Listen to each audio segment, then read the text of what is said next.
5 مرتبہ آپ کو زہر دیا گیا،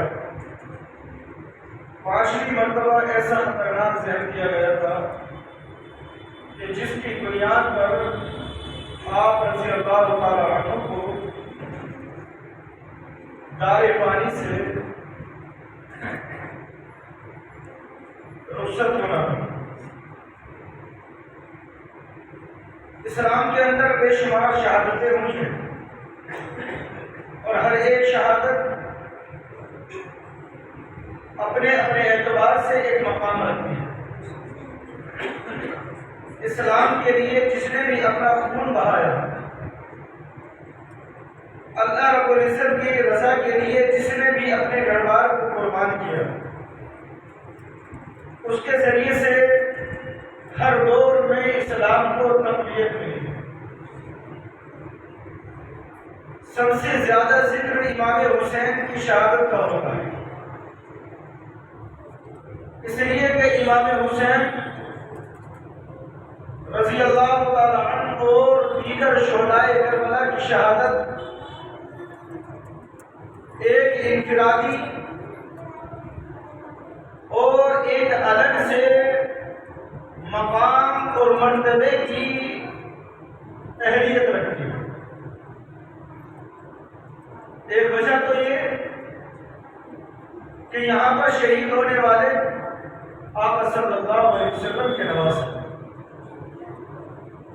شہید ہونے والا حضرت علی کا بیٹا ہے، شہید ہونے والا جنتی نوجوانوں کا سردار ہے، شہید ہونے والا وہ ہے کہ جس نے نبی کے کاندھوں پر سواری کی، شہید ہونے والا وہ ہے کہ جو ساری کائنات کے تاجدار کی گود میں کھیلا۔ سبحان اللہ۔ شہید ہونے والا وہ ہے کہ جس نے ساری کائنات کے تاجدار کے لعاب دہن کو چوسا۔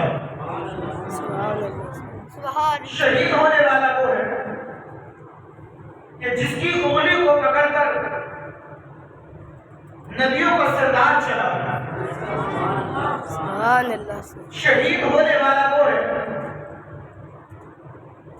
کہ جس نے تعلیم حاصل کی ہے تو وہ دنیا کے سب سے عظیم علم رکھنے والے کے ذریعے سے حاصل کی۔ سبحان اللہ۔ کئی نسبتیں جس کو حاصل ہیں اسی کو امام حسین کہا جاتا ہے۔ سبحان اللہ۔ یہ دنیا اس شہادت کو یاد رکھتی ہے کہ وہ کتنا بدبخت، شدید القلب، کتنا سخت دل، کتنا جابر، کتنا ظالم، کتنا بڑا قاتل ہوگا کہ جس نے یہ پرواہ نہ کی کہ میں جس کو شہید کرنے کے لیے جا رہا ہوں میں اس نبی کا طلبہ کروں۔ اس نے ان باتوں کی پرواہ ہی نہیں کی کہ وہ نبی کے خاندان کے مہکتے، دمکتے، کھلتے، مسکراتے ہوئے، چہچہاتے ہوئے پھول کو مرجھانے کے لیے جا رہا ہوں۔ اس بدبخت ظالم نے یہ پرواہ نہیں کی کہ میں جس کے خلاف اپنی تلوار کو نکال رہا ہوں فرشتے اس کی رضا حاصل کرنے کے لیے چلے آتے ہیں۔ اس لیے امام حسین کی شہادت یہ ایک انفرادیت کا درجہ ہے۔ آقا صلی اللہ علیہ وسلم نے ایک حدیث پاک میں ارشاد فرمایا، الخلافت فی امتی 30 سنہ، میری امت میں خلافت 30 سال تک رہے گی اور 30 سال کے بعد دور ملوکیت کا آغاز اور اسٹارٹنگ ہو جائے گی،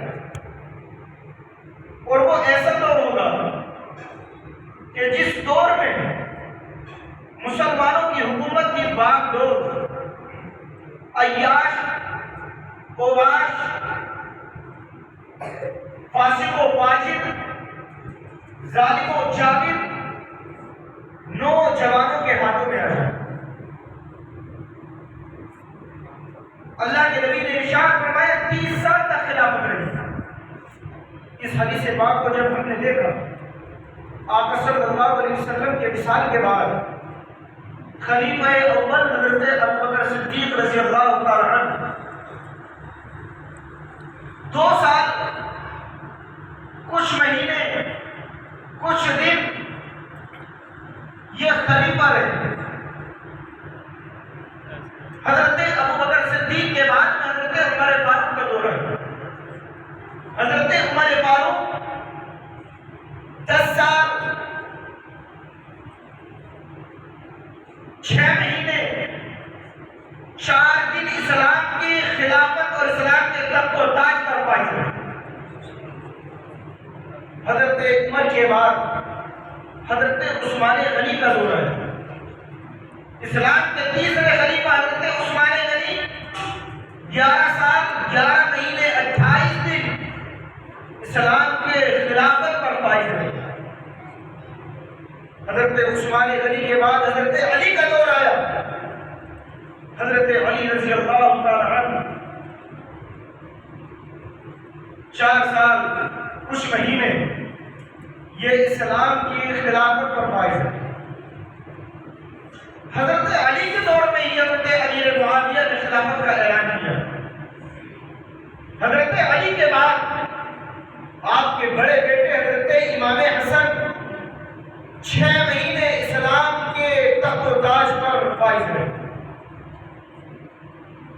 حضرت ابوبکر صدیق سے لے کر حضرت امام حسن تک اگر پورا کیلکولیشن آپ کرو گے تو جو نبی نے ارشاد فرمایا تھا کہ خلافت 30 سال تک رہے گی، حضرت امام حسن تک 30 سال مکمل ہو گئے۔ حضرت امیر معاویہ کا وصال ہوا تو حضرت امیر معاویہ کا وصال سن 60 ہجری میں ہوا، اور حضرت امیر معاویہ کا بیٹا جو یزید تھا، نوجوان تھا، ظالم و جابر تھا، فاسق و فاجر تھا، شقی القلب تھا، بدبخت تھا، وہ اسلام کے خلافت اور اسلام کے تخت و تاج پر بیٹھ۔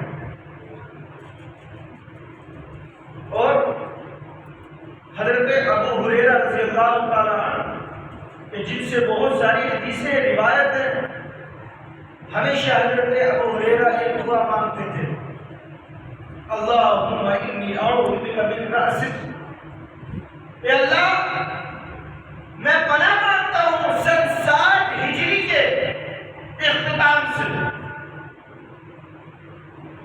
کیوں پناہ مانگتے تھے؟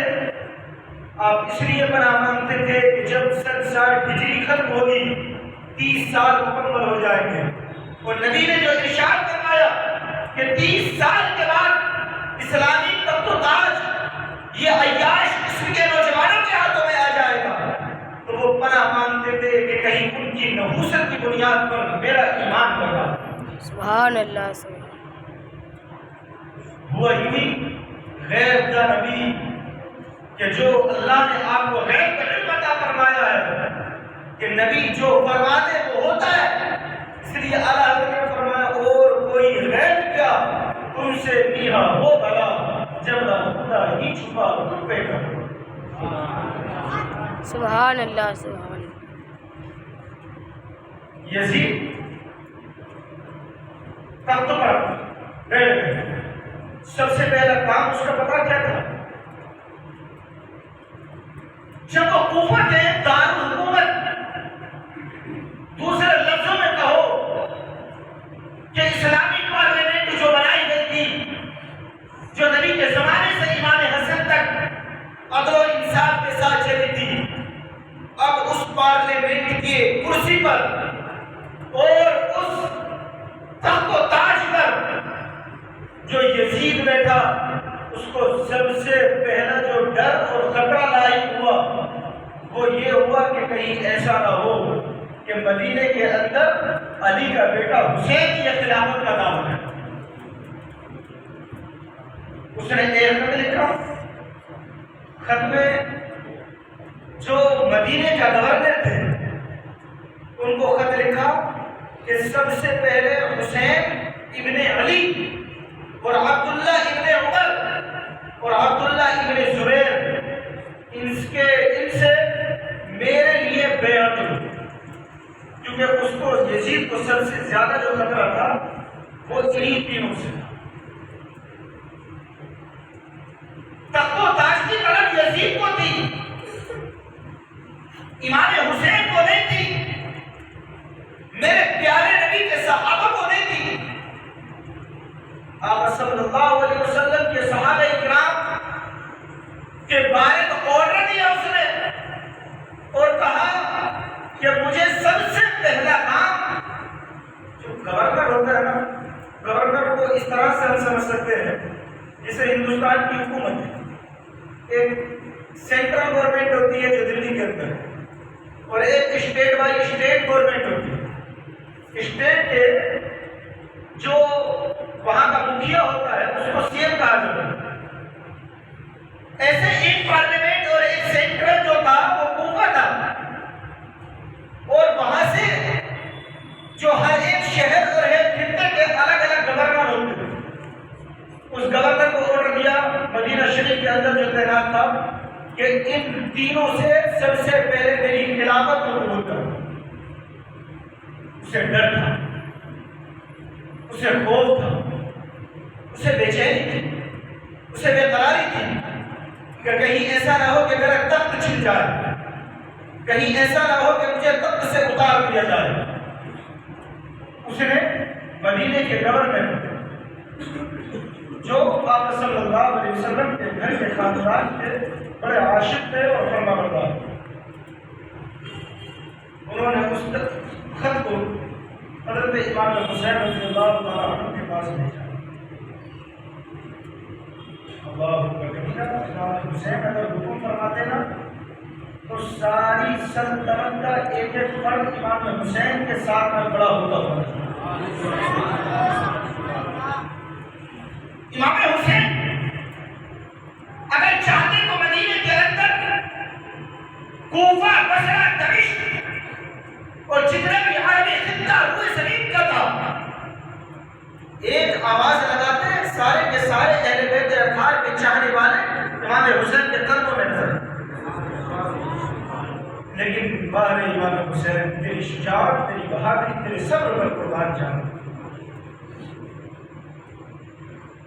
اگر کوئی کسی حرمت والی جگہ کا تحفظ کرنے والا امام حسین جیسا بہادر ہوگا تو بنا لڑے بھی جنگ فتح کر لی جائے۔ سبحان اللہ، سبحان اللہ۔ امام حسین نے کہا اے گورنر، تجھے تو کوفہ سے خط مل گیا کہ ہم بیعت کریں، لیکن یاد رکھ حسین ابن علی